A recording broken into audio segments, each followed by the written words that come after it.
Break के बाद आपका स्वागत है और अब हमारे रडार पे है नॉर्थ इंडिया बेस्ड, खासतौर पे Delhi based real estate company Omaxe और इस कंपनी के सीईओ मिस्टर मोहित गोयल हमारे साथ जुड़ रहे हैं। मोहित जी, बहुत बहुत धन्यवाद सीएनबीसी आवाज के लिए वक्त निकालने के लिए। सबसे पहले आप सबको बता दूं, जिस क्वार्टरली नंबर्स पर हमने मोहित जी को बुलाया है, एक बार क्विकली रन थ्रू करा दूं आपको।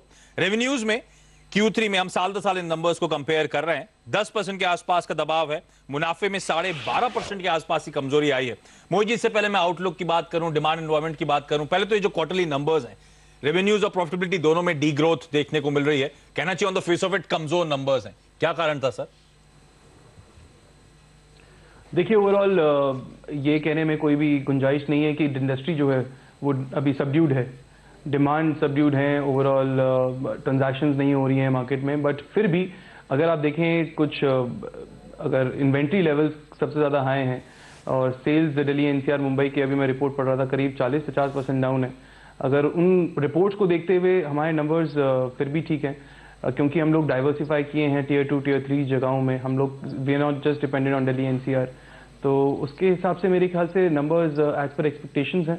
और अगला क्वार्टर और मेरे ख्याल से जो अप्रैल ऑनवर्ड क्वार्टर्स होंगे, वो जो हमने प्रोजेक्शंस ऑलरेडी मार्केट में दिए हुए हैं, I think we will meet those projections. अच्छा, मैं क्योंकि अब सब लोग बात कर रहे हैं ऑप्टिमिज्म की सर, सेंटिमेंट्स पॉजिटिव हो रहे हैं, इकोनॉमिक एक्टिविटी में कुछ लोग कहने लगे ग्रीन शूट्स अपीयर हो रहे हैं। कितना समय लगता है कि रियल एस्टेट में ये सब पॉजिटिव इफेक्ट्स पर्कुलेट होंगे? कब तक मैं एक्सपेक्ट करूं इस स्पेस की एक्चुअली डिमांड एनवायरनमेंट सुधरेगा, इस स्पेस के हालात सुधरेंगे? आप क्या की इन करके, क्या फैक्टर इन करके चल रहे हैं? मेरे ख्याल से अगले मैं बजट से काफ़ी उम्मीदें लगा के बैठा हूं कि अगर फरवरी में बजट काफ़ी फेवरेबल आ जाता है और मार्च अप्रैल में रेट कट्स और जो उम्मीदें हैं लोगों को वो हो जाती है, तो FY16 के सेकंड क्वार्टर ऑनवर्ड्स और थर्ड क्वार्टर ऑनवर्ड्स आपको उस चीज़ का रिजल्ट अपना हमारी रियल एस्टेट कंपनीज की बुक्स में दिखेगा। और बजट क्यों तो मान रहे हैं आप इतना इंपॉर्टेंट होगा इस इंडस्ट्री के लिए? कुछ स्पेसिफिकली रियल एस्टेट के लिए आप एक्सपेक्ट कर रहे हैं या फिर एक्सपेक्ट कर रहे हैं across the board momentum economy में इंक्रीज होगा, इंप्रूव होगा, उसका फायदा आपको मिलेगा?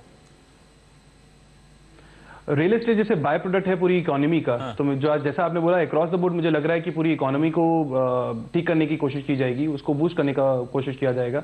और पर्टिकुलरली रियल एस्टेट में मैं अफोर्डेबल सेगमेंट की बात करूं तो अफोर्डेबल सेगमेंट में कुछ ना कुछ रियायतें और ज़्यादा दी जाएंगी। हो सकता है ATIB के जो पहले भी रियायत दी थी, ATIB में छूट दे दें डेवलपर्स को जो अफोर्डेबल में काम कर रहे हैं, या इंटरेस्ट रेट प्रायोरिटी लैंडिंग दे दें अफोर्डेबल में।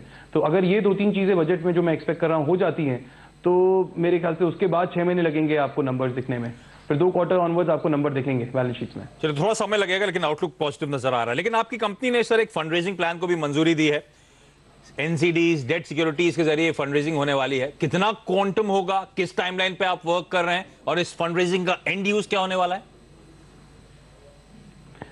50 रुपए हम लोग ऑलरेडी उठा चुके हैं, दैट इज 50 करोड़। और इसका फंड यूज मेजरली हम लोग डिलीवरी पे फोकस कर रहे हैं। तो on an average every year we are delivering around 6 to 8 million square feet. तो जितना भी पैसा जाएगा वो कंस्ट्रक्शन एक्टिविटीज में जाएगा कि हम जल्द से जल्द डिलीवर करें, क्योंकि आज की डेट में, आज से 10 साल पहले जितनी नई रियल एस्टेट कंपनीज आई थी, रियल एस्टेट का बूम चला था, सब लोग सपने बेच रहे थे। आज कोई सपना खरीद नहीं रहा है, अगर कोई बेचने की कोशिश भी कर रहा है तो खरीद नहीं रहा है, तो आपको डिलीवर करना पड़ेगा। तो कुछ दैट्स द रीजन हम लोग फोकस कर रहे हैं। तो जहां जहां हमने डिलीवरी दी है उसके कारण हमारा माल अब्जॉर्ब भी हो रहा है, क्योंकि आप डिलीवर करते जाएं, प्रोमिसेस पूरे करते जाएं, तो आपको माल बेचने की जरूरत नहीं पड़ती, माल अपने आप बिक जाता है। और फ्यूचर में हम लोग जो NCD की बात कर रहे हैं, हमने 550 करोड़ की हमने मंजूरी ली है, 50 हम उठा चुके हैं, और जैसे जैसे वक्त पड़ेगा वैसे वैसे हम लोग और उठाएंगे। 50 की और बात चल रही है, हो सकता है इस क्वार्टर में और उठा लें। ओके, मोहित जी हमारे साथ बने रही। वक्त तो चला एक छोटे से ब्रेक का, ब्रेक के बाद भी ओमैक्स के सीईओ के साथ बातचीत जारी रखेंगे।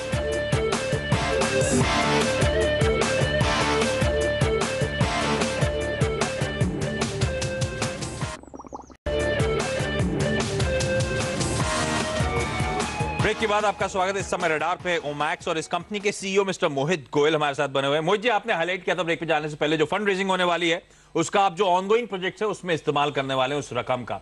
लेकिन इंटरेस्टिंगली मैं जिस कंपनी की बैलेंस शीट जब देख रहा हूं तो उसमें मेरे को लग रहा है डेट लेवल शायद बढ़ते हुए नजर आ रहे हैं। इस समय बैलेंस शीट पे डेट कितना है? और एक दिक्कत की बात कि मेरे ख्याल से आपको अब तो प्रीपेमेंट शेड्यूल भी मीटअप करने हैं, शायद अगले 3 महीने में 201 करोड़ रुपए का भुगतान करना है, और साथ साथ FY16 में क्या रीपेमेंट शेड्यूल होगा आपका?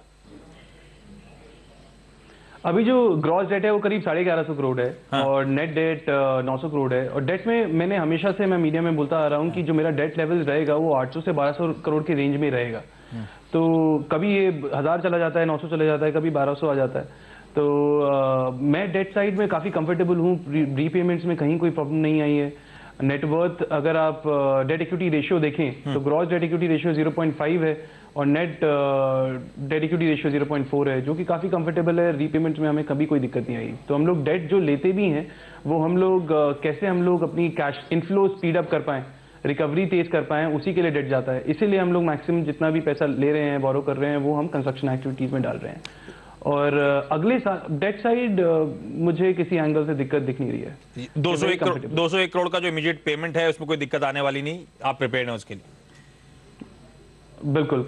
अच्छा, खास तौर पे आप ही कंपनी महीने की हाँ जी सर प्लीज गो ऑन। महीने की कलेक्शन हमारी कम से कम 150 से 200 करोड़ रेंज करती है, जिसमें से ऑन एन एवरेज 40-50 रुपए डेट साइड के लिए निकालने के लिए there is no problem whatsoever. अच्छा, डी ग्रोथ देखने को मिली थी बीते फाइनेंशियल ईयर में FY14 में। FY15 तो ऑलमोस्ट खत्म होने की कगार पे है, तो FY15 के आपने पूरे back of the envelope calculations कर रखे होंगे सर, तैयार बैठे होंगे। FY15 में फाइनली किस तरह की ग्रोथ एक्सपेक्ट करूं, और FY16 फाइनली, क्योंकि आप कॉन्फिडेंट है FY16 के मिड में शायद पिकअप होता हुआ नजर आए, मोमेंटम स्टीम पिकअप होगी। FY16 में आपके तमाम स्टेक होल्डर्स आपकी कंपनी से क्या एक्सपेक्ट करें? FY15 मोर और लेस हम लोग उसी पे खत्म करेंगे जैसा हमने FY14 किया था। ठीक है। पैट हमारे ऑलमोस्ट उतना लेवल रहेगा। रेवेन्यूज हो सकता है थोड़ा सा गिरे, रेवेन्यूज 10 to 20% हो सकता है नीचे गिरे, लेकिन हमारी जो एवरेज रियलाइजेशन है वो बढ़ती हुई दिख रही है। पिछले साल हमारा करीब 3000 रुपए फुट का माल बिक रहा था, आज करीब वो 4000 रुपए टच कर चुका है। तो उसका रीजन यही है मेनली क्योंकि हम लोग पिछले साल मैक्सिमम प्लॉट्स बेचे थे, इस साल हम सारा बिल्टअप बेच रहे हैं। तो हो सकता है आपको रेवेन्यू थोड़ा नीचे दिखे, बट पैट आपको ऑलमोस्ट उतना दिखेगा। तो मोटा मोटी आई कैन FY16 मुझे 10 से 15% पैट इंक्रीज होता हुआ दिख रहा है। तो एटलीस्ट इस बात का कॉन्फिडेंट है सर कि बुरे दिन रियल एस्टेट के हिसाब से अब खत्म हो गए और शायद अच्छे दिनों के लिए हम अवेटेड है, अगले 6 महीने में शायद वो आ जाएंगे। बिल्कुल। चलिए मोहित जी, बहुत बहुत धन्यवाद सीधी सी आवाज के लिए आज वक्त निकालने की। तो ओमैक्स का मैनेजमेंट कॉन्फिडेंट FY16 ऑनवर्ड हालात पूरी तरह से सुधरते हुए नजर आएंगे, लेकिन स्टॉक इस समय 1-1.25% के आसपास ही कमजोरी के साथ कामकाज करता हुआ। और न्यूयॉर्क कंपनी में आज के लिए इतना ही। वक्त तो चला एक छोटे से ब्रेक का, ब्रेक के बाद आपके लिए लेकर आएंगे आखिरी सौदा। नमस्कार।